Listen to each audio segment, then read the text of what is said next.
Thank you very much for your testimony. We will now begin the question and answer portion of the hearing, and I will begin the questioning and recognize myself for 5 minutes.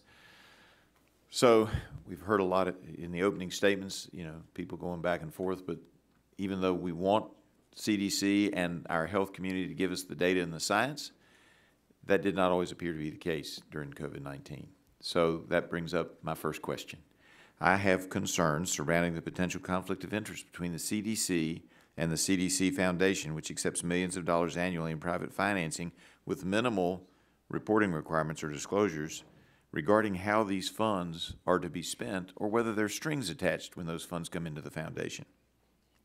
That results in the concern that private donors may be influencing public health policy at the CDC through the foundation. What assurances can you provide us that there are appropriate checks and balances between the CDC and the CDC Foundation, especially when it comes to transparency? Well, thank you, Chairman. Transparency is very important to me, and I'm working hard to make sure that we can collaborate with many partners. As you likely know, the CDC Foundation is chartered in law, so they exist because Congress asked them to exist. And they are doing work in alignment with the CDC mission, right, to protect the health of this country. Though they do have a separate board, an independent way of raising dollars, and act independently from us. So we are trying to accomplish the same mission of protecting health. But I think it's fair to say that you can assure us that you will not allow any donations from individuals to the foundation to affect your sound decisions in making decisions as the head of the CDC, yes or no? I will continue to make sure that I'm making decisions on behalf of the CDC that are in accordance with the data and the evidence. Perfect. I got to move on because time is limited even for the chair of the sub. So, Dr. Cohen, since you have become the CDC director, the level of cooperation from the CDC in response to this committee's oversight has been a little bit disappointing.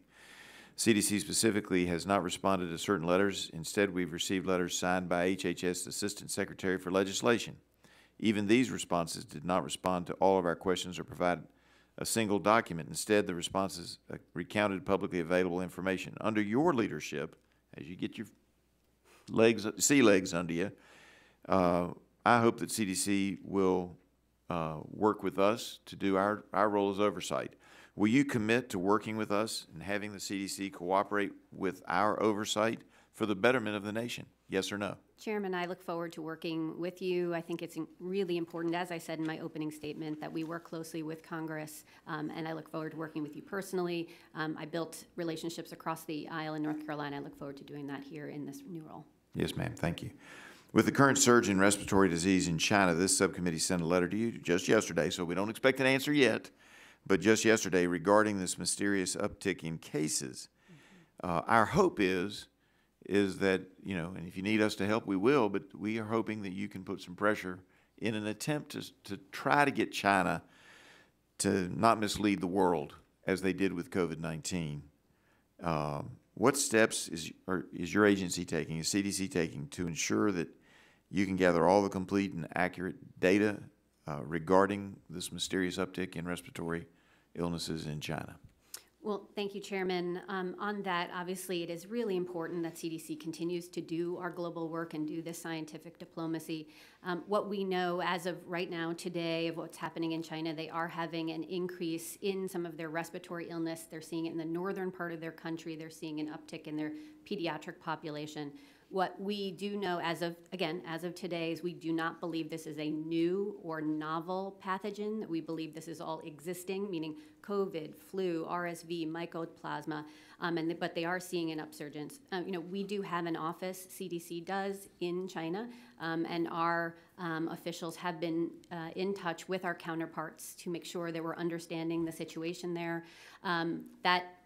They were sharing back with us, again, not a novel pathogen. And you'll keep us informed. We will. I appreciate that. Thank you. According to conversations the Select Committee on China had with local officials of Reedley, California, the CDC refused to take phone calls from city and county officials about that biolab.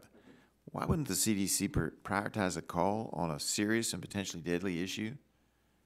Chairman, We take very seriously working with our state and local partners. We work very closely and collaboratively. And I know in this case, when we were, again, we did not lead the investigation, but when we were invited to join and investigate related to select agents at that lab, we did so. We went on site for 2.5 days and completed that investigation. What can you tell me about this Ebola refrigerator? So we did a 2.5-day investigation. We took 300 photos, looked at everything. Our team did not see anything that said Ebola anywhere. Okay. When we heard after the fact that someone said it was labeled Ebola, we immediately followed up and said, do you have a picture? Is there any evidence? Could not produce that. So I think that was an erroneous inclusion in that report. We do not believe that there was any select agents on premises at that level. Well, it's a dangerous world. Be careful out there. I yield back and now recognize Ms. Castor.